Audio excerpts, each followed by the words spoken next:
আসসালামু আলাইকুম ওয়া রাহমাতুল্লাহ। প্রিয় শিক্ষার্থী, ইংলিশ এরেনা লার্নারের পক্ষ থেকে তোমাদেরকে স্বাগতম। তোমরা যারা অনার্সে আছো, তোমাদের জন্য হচ্ছে আজকের এই বিষয়টি। আজকে আমরা যে বিষয়টি শিখব সেটা হচ্ছে ইংলিশ কম্পালসরি যে সাবজেক্টটি আছে, এই সাবজেক্টের মানবন্টন কিরকম হতে পারে, সে বিষয় নিয়ে হচ্ছে আমরা আজকে আলোচনা করব। আরেকটি বিষয়, আমরা এই ইংলিশ এরেনা লার্নহার্ট এই অনার্সের যে কোর্সগুলো, এই কোর্সগুলো অফলাইন এবং অনলাইনে পরিচালনা করে আসছি। সো আপনারা অনলাইন অথবা অফলাইনে যদি কারো ভর্তি হওয়ার ইচ্ছা থাকে তাহলে অবশ্যই যোগাযোগ করবেন স্ক্রিনে দেওয়া নম্বরে। সো আসি আজকে আমরা প্রথমে হচ্ছে মানবন্টন, দেখো compulsory English honours second year. So এখানে যে বিষয়টি প্রথম থাকবে সেটি হচ্ছে আনসিন প্যাজেস। আনসিন মানে কি? আনসিন মানে হচ্ছে যার সঙ্গে কখনো দেখা হয়নি।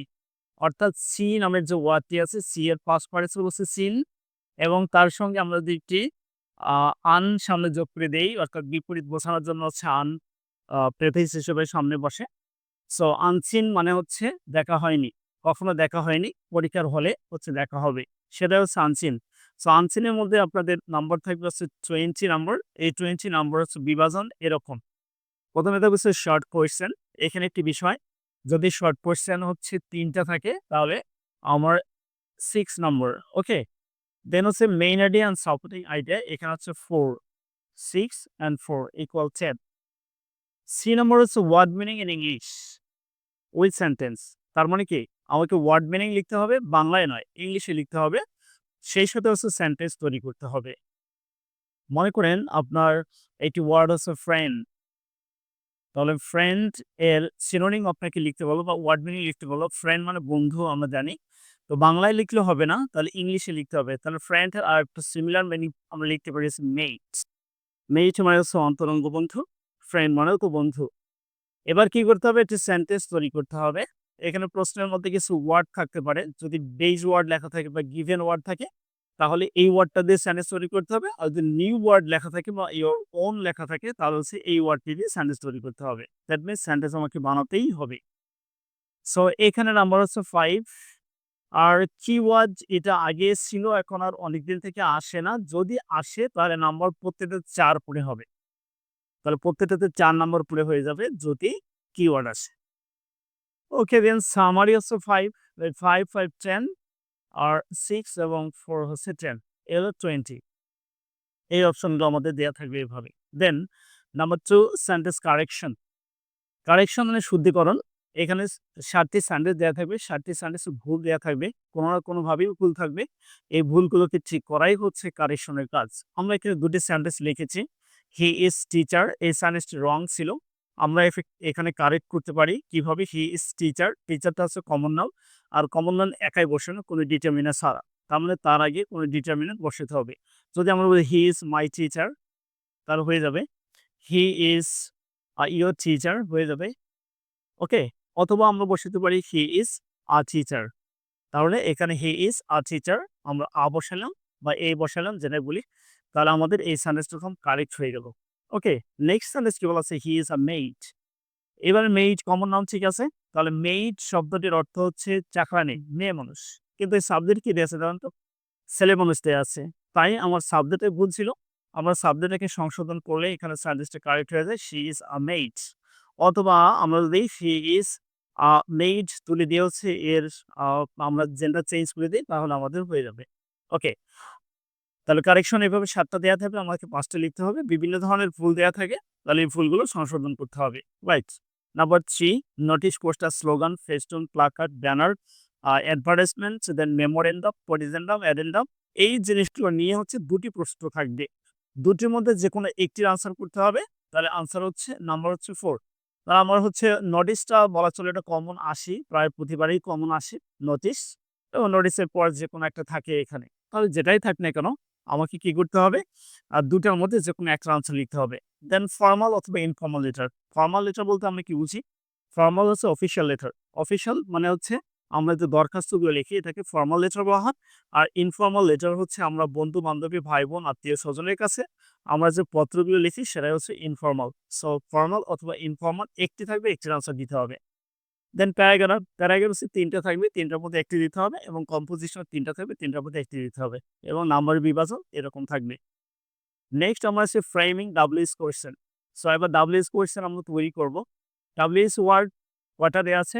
WH হচ্ছে ৯ টা। হু, দেন হচ্ছে whom, whose, right, what, when, where, why and how।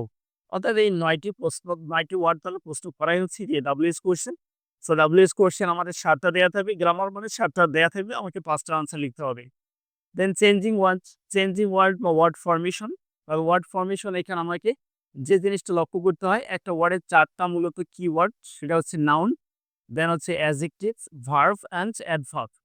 এই ৪ টার পারস্পরিক পরিবর্তনটাই হচ্ছে ওয়ার্ড ফরমেশন। ওকে? তাহলে এই ৪ টা হয়তো নাউন থেকে আমাকে অ্যাডজেক্টিভ বানাইতে হবে বা অ্যাডজেক্টিভ থেকে নাউন বানাতে হবে। ওখানে জাস্ট ব্র্যাকেটে লেখাতে হবে কি করতে হবে। মনে করেন একটি ওয়ার্ড দেয়া হলো হাই, HIGH, হাই। সো এখানে ব্র্যাকেটে লেখা হলো নাউন। তার মানে নাউন বানাতে হবে। নাউন দেয়া নাই, এটাকে নাউন বানাতে হবে। সো হাই এর নাউন কি হয়? হাই এর নাউন হচ্ছে হাইট, HIGHT। তাহলে ওয়ার্ডটা হয়ে গেল। শুধু ওয়ার্ড হলেই হবে না, তারপর কি করতে হবে? এটি সেন্টেন্স তৈরি করতে হবে। ঠিক আমরা এখানে যেমন সেন্টেন্স তৈরি করার ক্ষেত্রে দেখেছিলাম যে আমাদের যদি বেস ওয়ার্ড দেয়া থাকে তাহলে কি প্রশ্নের শব্দ দিয়ে সেন্টেন্স বানাইতে হবে। আর যদি নিউ ওয়ার্ড থাকে তাহলে কি নতুন শব্দ দিয়ে সেন্টেন্স তৈরি করতে হবে। দেন হচ্ছে আর্টিকেল। আর্টিকেল আমরা জানি এন দিকে আর্টিকেল বলে আমরা জানি। সো আর্টিকেল এই ৩ টা এবং সেই সাথে আছে কোথায় আর্টিকেল বসে না সেটি হচ্ছে দেখানো। দেন সিনোনিম, সিনোনিম মানে হচ্ছে সমার্থক শব্দ। সমার্থক শব্দ আ তৈরি করতে হবে এবং সেই সাথে হচ্ছে আমাকে এখানেও সেন্টেন্স তৈরি করতে হবে। সমার্থক শব্দ কিরকম? ধরেন একটা ওয়ার্ড দেয়া আছে এপেক্স, এইপেক্স বা অ্যাপেক্স যেভাবে আমরা উচ্চারণ করে থাকি এপেক্স। তাহলে এপেক্স এর হচ্ছে আমরা সিনোনিম লিখব। তাহলে এই সিনোনিম কি হবে? এর সিনোনিম কি? কি বাটা হবে?